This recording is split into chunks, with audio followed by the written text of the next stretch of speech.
তাহলে অলংকারবাদ কি? অলংকারবাদীরা কি বলছে যে কাব্য কাব্য হয় কিসের জন্য? অলংকারের জন্য। অলংকার না থাকলে কোনো কাব্যই কাব্য হবে না। তাহলে এই অলংকারবাদ আমরা আগে আলোচনা করেছি। তারপরে কারা আসছে? রীতিবাদীরা। অলংকারবাদীরা যখন রীতিবাদীরা আসছে তখন অলংকারবাদীরা ওদেরটা গ্রহণ করছে, বলছে হ্যাঁ ঠিকই বলেছো তোমরা, শুধু যদি অলংকারের কোণে কাব্য কাব্য হয়ে যেত তাহলে সবাই কাব্য অলংকার করে সুন্দর হয়ে যেত, তাই না? অলংকারের কোণে কাব্য কাব্য হয় না, কাব্য হয় রীতি মেনে অলংকার করাবে, মানে যেখানে যে অলংকারটা প্রয়োজন সেটা সেখানে দিলে তখন সেটা কাব্য হয়।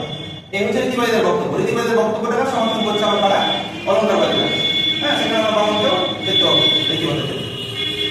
তারপরে কারা আসছে না? বাচ্চা বস্তুবাদীরা আসছে। আমরা দেখেছি এই বস্তুবাদ বা বাচ্চাবাদী কারা না, এরা বলতে চাইছে যে শুধু অলংকার মানে রীতি মেনে যদি অলংকার করানো হয় তাহলে তো সবারটাই মানে সবাই কবিতা লিখতে পারবে, তাই না? তাহলে এবারে আসছে বাচ্চা বস্তুবাদীরা। বাচ্চা বস্তু কি না, তাদের যে বক্তব্য, কবিতা শুধু অলংকার রীতিতেই স্টপ হয়ে যান না, কবিতার মধ্যে যে একটা মেসেজ দেন আমাদেরকে একটা বক্তব্য আমাদের সামনে তুলে ধরে একটা মেসেজ দেয়। কবিতার প্রত্যেক কবিতার মধ্যে একটা মেসেজ আছে, তাই না? এই যে কেন্দ্রীয় যে মেসেজ বা কেন্দ্রীয় যে বাচ্য, এটাই বলা হচ্ছে বাচ্য বা বস্তু বা কাব্যের বিষয়বস্তু, যে মেসেজটা দিতে চাইছে আমাদেরকে। তারপরে আসছে ধ্বনিবাদীরা। এরা বলছে বাবা তোমরা যা বলছো সবাই ভুল বলছো, আসলে এই সমস্ত কারণে কাব্য কাব্য হয় না। এই সমস্ত কারণে যদি কাব্য কাব্য হয়ে যেত তাহলে সবাই কাব্য বুঝতে পারবে, সবাই বুঝতে পারতো কাব্য, সবাই কেন বুঝতে পারে না?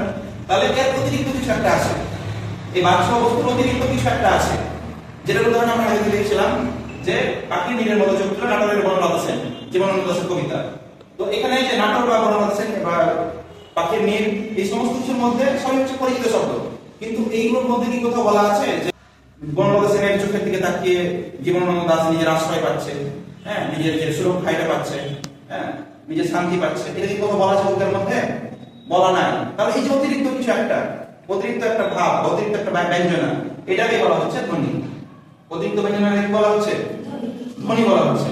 বাচ্চার অতিরিক্ত মানে বাচ্চা বা বস্তু, মানে কবিতার মধ্যে যে বাচ্চা একটা আছে বা বস্তু আছে সেটাকেও ছাড়িয়ে আছে, যে অতিরিক্ত কিছু একটা বলতে চাইছে, এটাই হচ্ছে ধ্বনিবাদ বা ব্যঞ্জনা বা ব্যঙ্গ। ধ্বনিকে কি বলা হয়?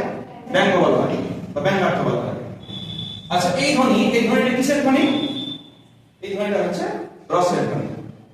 এবার এই ধ্বনিবাদ থেকে আসছে রসবাদ। আচ্ছা বলো, রসবাদ বোঝার আগে আমরা একটা উদাহরণ দিব।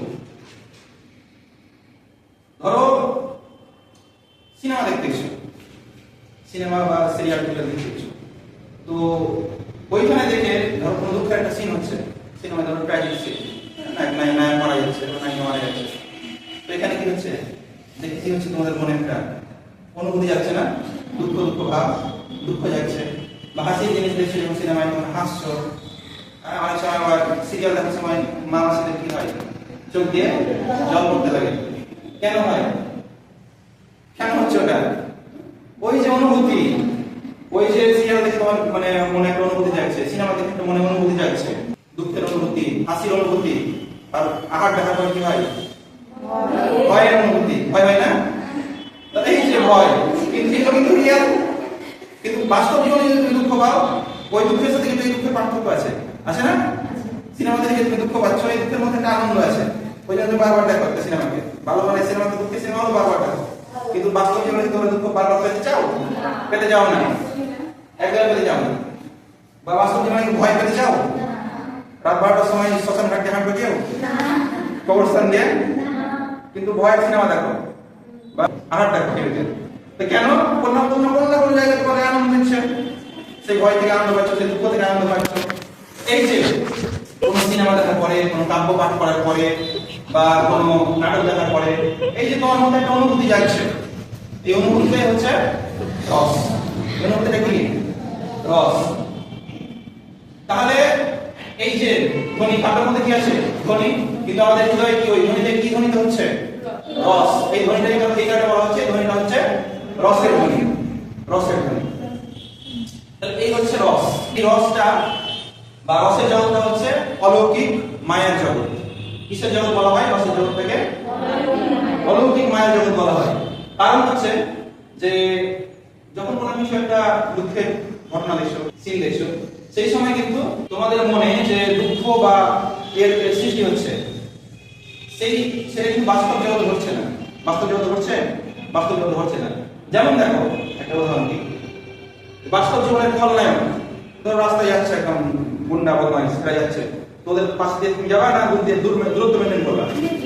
বা ধরো কারোর সাথে তোমার ঝামেলা আছে, খুব ভয়ানক শত্রু, তো ওদের পাশ দিয়ে আমরা দূরত্ব মেনটেন করে চলবো না? দূরত্ব মেনটেন করে চলবো। তারপরে বাস্তব জীবনে যে দুঃখ পাওয়া, বাস্তব জীবনে কি আমরা দুঃখ পেতে চাইবো বারবার? চাইবো না। কিন্তু একটা যখন আমি কোনো ভয়ানক কিছু দেখছি, বা এই যে যেমন ধরো এই সিরিয়ালের ফল চরিত্রগুলোকে অনেক সময় গাল বন্ধ করি আমরা, তাই না? ফল চরিত্রটাই মরে না কেন, তাই না? এই মরছে না কেন, এরকম ভাবে আমরা মাঝে মধ্যে করি।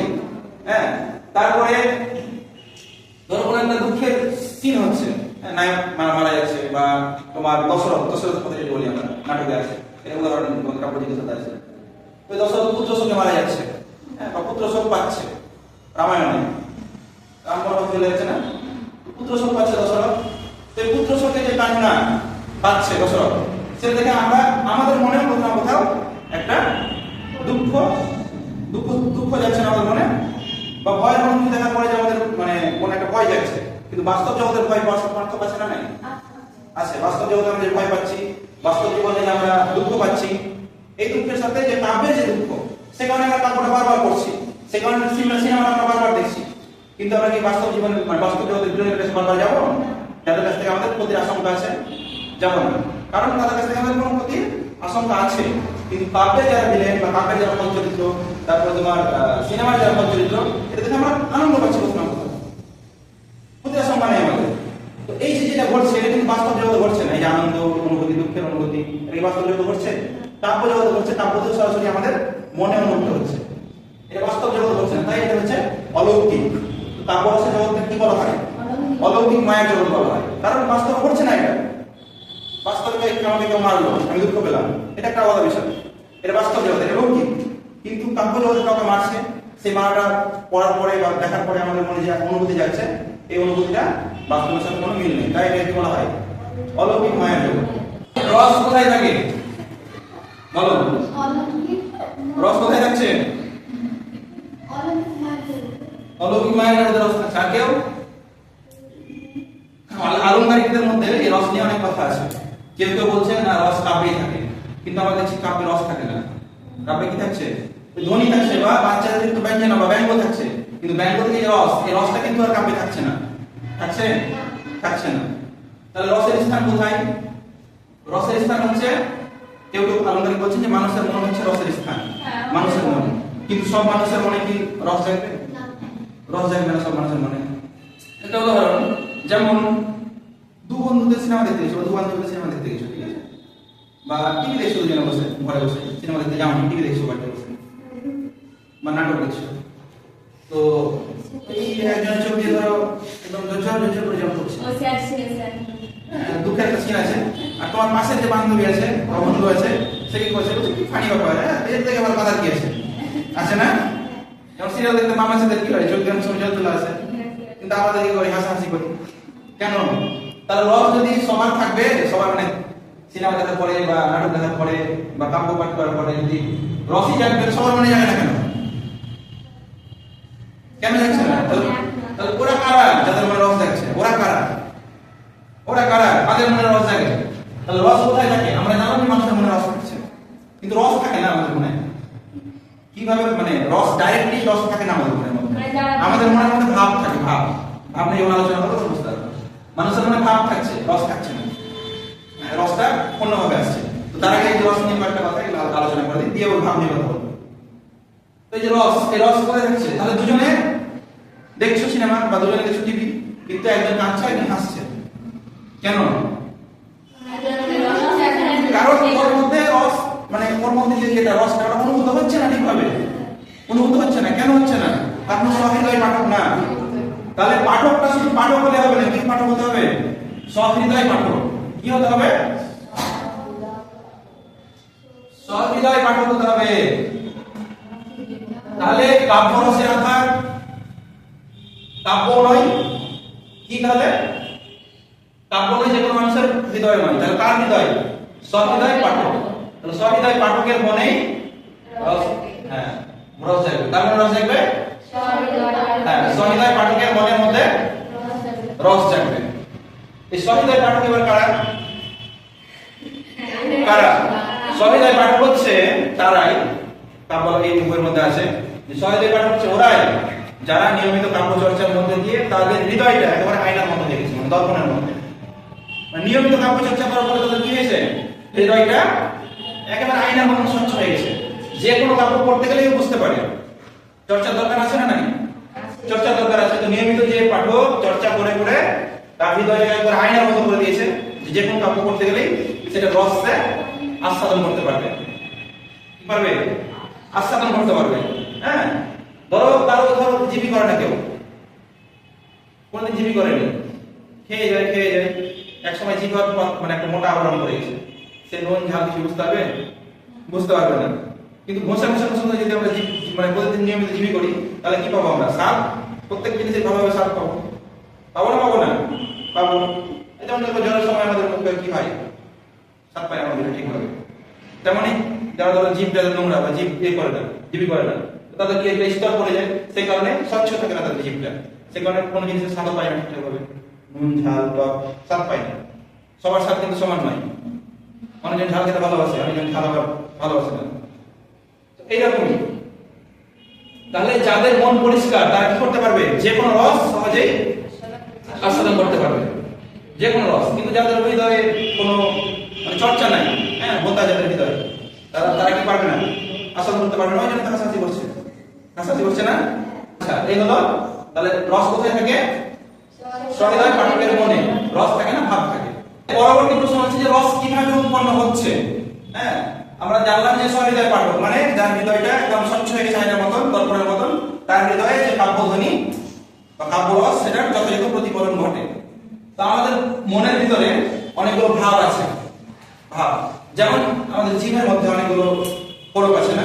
একটা জীব ধরি, এটা ঠিক আছে, এইখানটা একটা পার্ট, এটা একটা পার্ট, এটা একটা পার্ট, এটা একটা পার্ট, এরকম বিভিন্ন স্বাদ আমরা পাই না? বিভিন্ন জায়গায় বিভিন্ন স্বাদ পাই। যেমন এখানে ঝাল, হ্যাঁ তেতো, মিষ্টি, সব জায়গায় কিন্তু সমান না। কোনো কোনো জায়গায় আমরা পাই এগুলো। কোথাও মিষ্টি পেলাম, কোথাও তিতো, কোথাও টক, হ্যাঁ কোথাও অম্ল, হ্যাঁ বা কোথাও তোমার ঝাল, কোথাও নোনতা, এগুলো পাই না? তো এইগুলো হচ্ছে আমাদের জীবের বিভিন্ন মানে স্বাদ আস্বাদন করার ক্ষমতা।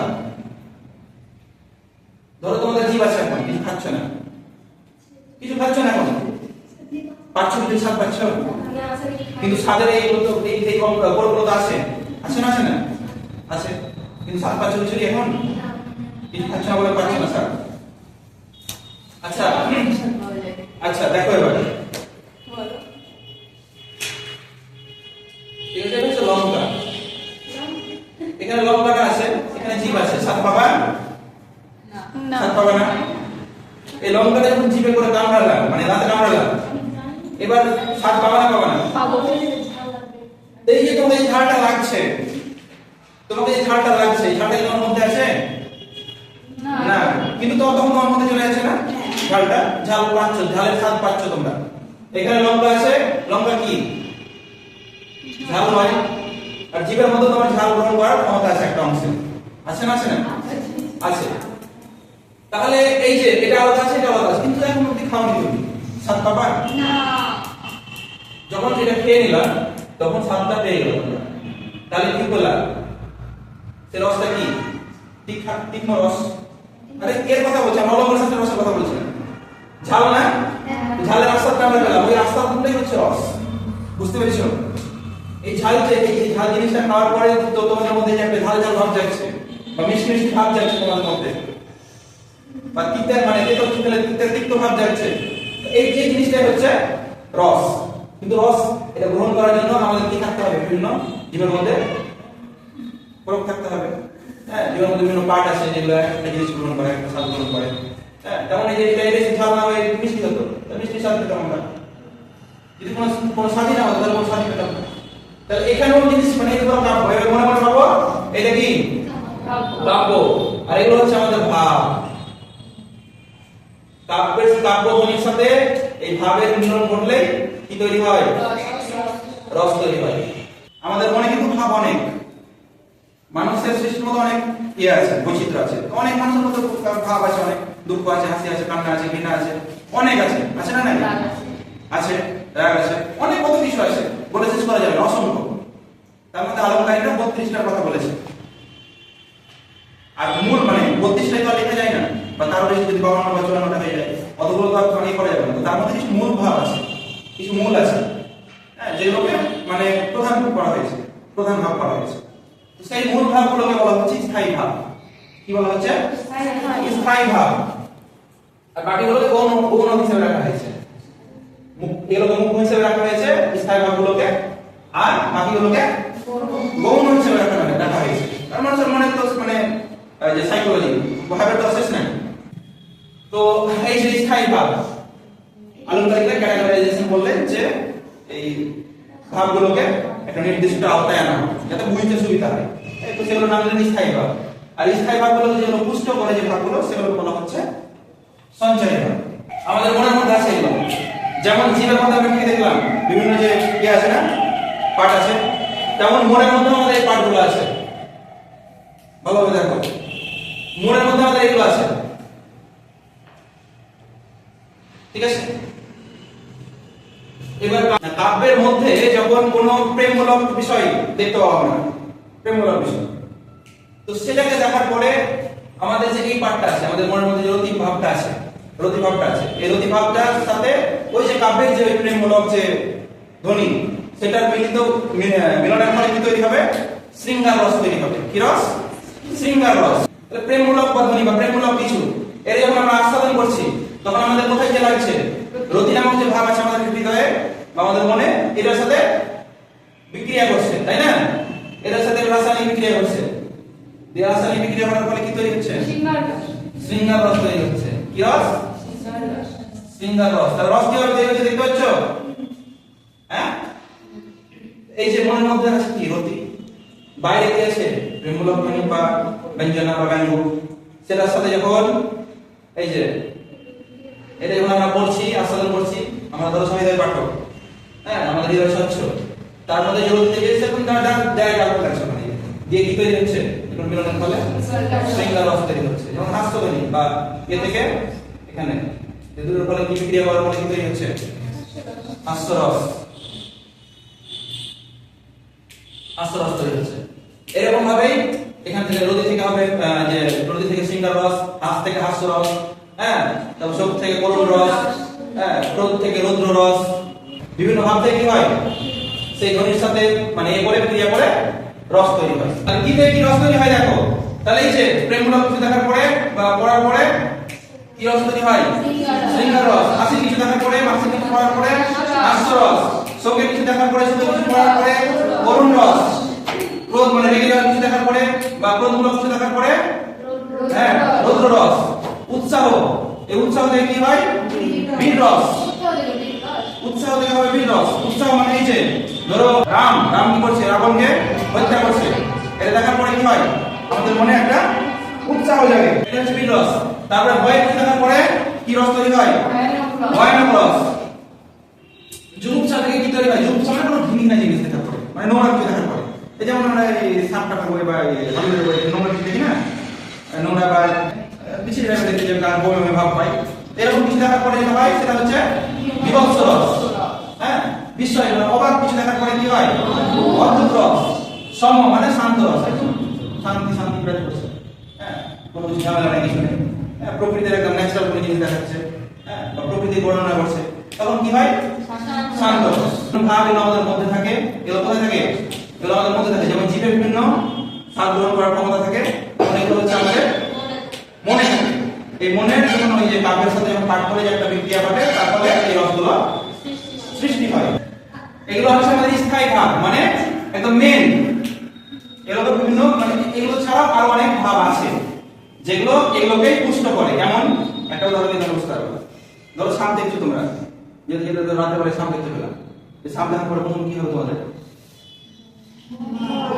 ভয় হবে না? ভয় পাবে, একদম আঁক করবে ভয়। শুধু কি ভয় পাচ্ছ না আরো কিছু হচ্ছে? ভয় সাথে কি হচ্ছে? একটা গা ঘিন করছে না, ঘৃণা লাগছে, তাহলে মেন পাচ্ছ ভয় তুমি, কিন্তু ভয় থেকে কি হচ্ছে তোমার গা ঘিন করছে, তাহলে ঘৃণ্য কি হচ্ছে, ঘৃণা হচ্ছে। আর কি হচ্ছে তোমার আশঙ্কা হচ্ছে, মানে একটা টেনশন, কি টেনশন যদি কামড়ে দেয়, টেনশন। তাহলে ভয়ের সাথে সাথে এগুলোই কিন্তু হচ্ছে তোমার মধ্যে, কিন্তু মেন হচ্ছে কি ভয়। ভয়টা পুষ্ট করছে কে কে, ঘৃণা আর কি আশঙ্কা, যে টেনশন যেটা, এটা ভয়টাকে পুষ্ট করছে, মানে স্থায়ী ভাবকে পুষ্ট করছে, কোন ভাব সঞ্চারী ভাব। তাহলে এই যে ঘৃণা বা এই যে তোমার কি বলে আশঙ্কা, এগুলো কি রস না কি ভাব, এগুলো হচ্ছে সঞ্চারী ভাব, এগুলো আমাদের মনে থাকে, কিন্তু মেন হচ্ছে ভয়। ভয়টাকে পুষ্ট করছে ওই দুটো ভাব, তাহলে তাকে বলা হচ্ছে সঞ্চারী ভাব। সঞ্চারী ভাব অনেক আছে, লজ্জা, বিষাদ, হর্ষ আর অনেক আছে, এগুলো হচ্ছে সব সঞ্চারী ভাব। কি বলছেন, স্থায়ী ভাবটাও ভাব, সঞ্চারী ভাবটাও ভাব, কিন্তু মেন যেগুলো সেগুলো হচ্ছে স্থায়ী ভাব। ঠিক আছে, মানে প্রধান যেগুলো মানে আমাদের মনে থাকতেই হবে, প্রত্যেকের কাছে থাকতে হবে, প্রত্যেকের মনে থাকতে হবে প্রধান, এগুলো হচ্ছে স্থায়ী ভাব। আর যেগুলো গৌণ এগুলো হচ্ছে মুখ্য। স্থায়ী ভাবটা হচ্ছে মুখ্য আর সঞ্চারী ভাবটা হচ্ছে গৌণ। সঞ্চারী ভাবের কাজ কি, এই স্থায়ী ভাবগুলোকে পুষ্ট করা। যেমন বললাম যে সাবধান করে ভয় করা, মেন কি ভাব ভয়, কিন্তু তোমার ভয়টা পুষ্ট করছে কে কে, ঘৃণা, আশঙ্কা, এগুলো ঘৃণা আশঙ্কা এগুলো পুষ্ট করছে, ওগুলো কিন্তু মেন না। ঘৃণা আশঙ্কা প্রথম হবে না, তোমার তোমার কি হবে প্রথম ভয় হবে, তারপরে কি হবে ঘৃণা আশঙ্কা এগুলো তৈরি হবে। তাহলে এগুলো তোমার ভয়টাই কিন্তু পুষ্ট করছে, ভয়টাকে আরো শক্তিশালী করছে, এগুলোকে বলা হচ্ছে সঞ্চয় ভাব। আচ্ছা উদাহরণ দিচ্ছি, লজ্জার উদাহরণ নেবে। ঠিক আছে, ধরো দশরথ যে পুত্র শোক পেয়ে মারা যাচ্ছে বা পুত্র শোকে মারা যাচ্ছে, দশরথের মধ্যে কি পাচ্ছ তোমরা দেখে, শোক হচ্ছে না, শোক পাচ্ছি আমরা, বা করুণ রস তৈরি হচ্ছে, কিন্তু করুণ রসের সাথে লজ্জা কি আছে বলতো, ওই যে কি কারণে দশরথ পাঠিয়ে দিচ্ছে পুত্রকে, কে কই কথা শুনে, এখান থেকে এটা গৌণ আকারে কিন্তু লজ্জা এখানে আছে, আসল হচ্ছে এখানে করুণ রস, কিন্তু লজ্জা পাচ্ছে কে, দশরথ লজ্জিত হচ্ছে যে আমি কি করছি, আমার পুত্রকে বনবাসে পাঠিয়ে দিলাম। হ্যাঁ, খারাপ লাগছে, যে খারাপ লাগা, হ্যাঁ লজ্জা বোধ। তাহলে বুঝতে পারছো, বিষাদটা বা করুণ রসটা হচ্ছে এখানে প্রধান, কিন্তু এই লজ্জা এগুলো হচ্ছে গৌণ। রস নিষ্পত্তি কিভাবে ঘটছে, এই পর্যায়গুলো আমরা এখন দেখবো, যে কাব্যের রস যে ঘটছে এটা কিভাবে কোন কোন পর্যায়ে হচ্ছে এটা দেখবো আমরা। তাহলে প্রথম হচ্ছে বিভাব, প্রথম কি বিভাব, তারপরে অনুভাব, বিভাব আর অনুভাব, এই দুটোই জানতে হবে আমাদেরকে। তারপরে টেক্সট আমরা আলোচনা করব, এই আলোচনাটা হচ্ছে মেন, তারপরে যে আমরা আলোচনা করব টেক্সট ধরে আলোচনা করব। তাহলে দেখো বিভাব কি, বাস্তব জগতে ধরো কোনো একটা ব্যক্তি সে পুত্র শোক পেল, ধরো তার ছেলে মারা গেছে বা যাই হোক বাবা বা যাই হোক কোনো আত্মীয় মারা গেছে, দুঃখ পাচ্ছে, দুঃখ পাচ্ছে না, পাচ্ছে না, পাচ্ছে। এই জিনিসটা যখন কাব্যে প্রযুক্ত হবে,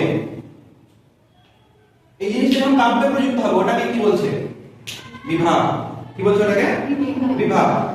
ধরো কোন একটা কারণে তুমি দুঃখ পেয়েছো, বাস্তব জীবনে, বাস্তব জীবনে তুমি কোন একটা কারণে দুঃখ পেয়েছো, বা বাস্তব জীবনে তুমি কোন একটা কারণে হাসছো, বা বাস্তব জীবনে তুমি একটা কোনো কারণে ভয় পেয়েছো বাস্তব জীবনে, কিন্তু ওই একই জিনিস যখন আমরা কাব্যে দেখতে পাবো সেটাকে কি বলছে, বিভাব। যেমন রাজা দশরথ পুত্র শোকে কি করছে, কান্না করছে, তো এই যে পুত্র শোক পেয়েছে, এই পুত্র শোক পাওয়াটা কোথায় কোথায় হচ্ছে, কাব্যে হচ্ছে, ওটা হচ্ছে বিভাব। বা রাজা দশরথ কোন কারণে হাসছে কাব্যের মধ্যে, সেটা হচ্ছে বিভাব। কিন্তু বাস্তব জীবনে এই জন্য মানে বিভাবের সংজ্ঞা আছে যে বাস্তব জীবনে যে রতি প্রকৃতি ভাবের উদ্বোধক সেটাকে যখন কাব্যে প্রযুক্ত করা হয় সেটাই হচ্ছে বিভাব। বাস্তব জীবনে আমরা কোনো কারণে দুঃখ পাই, কোনো কারণে হাসি পাই, কোনো কারণে কান্না পাই, হ্যাঁ, বা কোনো কারণে ভয় পাই, এই একই জিনিসটা যখন কাব্যে প্রযুক্ত হবে এটাকে বলা হচ্ছে বিভাব। তাহলে কি বলবো, কি জানলাম আমরা, যে বাস্তব জীবনে যা আমাদেরকে হাসায়, কাঁদায়, কষ্ট দেয়, দুঃখ দেয়, ভয় পাওয়ায়, সেটাই যখন কাব্যে প্রযুক্ত হবে সেটাকে কি বলবো আমরা, বিভাব। অনুভাব কি, অনুভাব হচ্ছে যে এই যে রাজা দশরথ পুত্র শোক পেলেন, পুত্র শোকের ফলে কি করছে, কাঁদছে। তাহলে যে উপায়ে এই শোকটা, হাসিটা বা ভয়টা যে আকার বা আকার বিকারের ফলে যেটা মানে প্রকাশ পাচ্ছে সেটাকেই বলা হচ্ছে অনুভাব। যেমন রাজা দশরথ পুত্র শোক পেলেন, পুত্র শোকের ফলে কি করছেন তিনি? কান্নাকাটি করছেন। বাস্তব জীবনে ধরো, বাস্তব জীবনে উদাহরণ দিয়ে বাস্তব জীবনে কেউ দুঃখ পেলে কি করে? কান্নাকাটি করে। হাসির কথা শুনলে কি করে? হাসে। ভয় জিনিস হলে কি করে? আঁতকে ওঠে। আঁতকে ওঠে না? তো এই যে ভয় পাওয়াটা হচ্ছে বিভাগ। বাস্তব জীবনে যে কোনো কিছু থেকে ভয় পাচ্ছি সেটা যখন কাব্যে প্রযুক্ত হচ্ছে সেটা হচ্ছে বিভাগ। বাস্তব জীবনে ভয় পাওয়ার পরে যখন আঁতকে উঠছি বা কোনো হাসির কিছু দেখার পরে যখন আমরা হাসছি, একদম হে হো করে হাসছি, বা কোনো দুঃখের জিনিস দেখার পরে যে আমরা কান্নাকাটি করছি, সেটাই হচ্ছে কি? অনুভব। মানে বিভাগটা হচ্ছে কারণ আর অনুভবটা হচ্ছে কার্য। ঠিক আছে? যেমন ধরো বিভাগের একটা উদাহরণ দিলাম, শোক পাওয়া। শোক পেলেন, রাজা দশরথ পুত্র শোক পেলেন। শোকের ফলে তার কি হলো? ফলাফলটা কি? কান্না করছে। কান্না করছে, কান্না করা। তাহলে বাস্তব জীবনে শোক পেলে কান্না করে। বাস্তব জীবনে মানুষ শোক পায়, শোকের ফলে কি করে? কান্না করে। তো বাস্তব জীবনে শোক পাওয়াটা যখন কাব্যে আমরা দেখতে পাবো বা কাব্যে প্রযুক্ত হবে সেটাকে বলা হবে বিভাগ। আর হ্যাঁ, বাস্তব জীবনে শোক পেলে কি করে? কান্না করে। এই একই জিনিসটাই যখন সেম জিনিসটা যখন কাব্যের মধ্যে আমরা দেখতে পাবো সেটাই কি বলবো? অনুভব। আমাদের মনের মধ্যে কি ভাব থাকে? ভাব থাকে আমার মনের মধ্যে। কত রকম ভাব থাকে? অনেক রকম ভাব থাকে। তার মধ্যে যে প্রধান প্রধান ভাবগুলো কি বলছে? স্থায়ী ভাব, স্থায়ী ভাব। আর যেগুলোকে প্রধান মানে স্থায়ী ভাবকে যেগুলো পুষ্ট করছে সেগুলো সঞ্চারী ভাব। পরের দিন থেকে আমরা টেক্সট ধরে আলোচনা করব।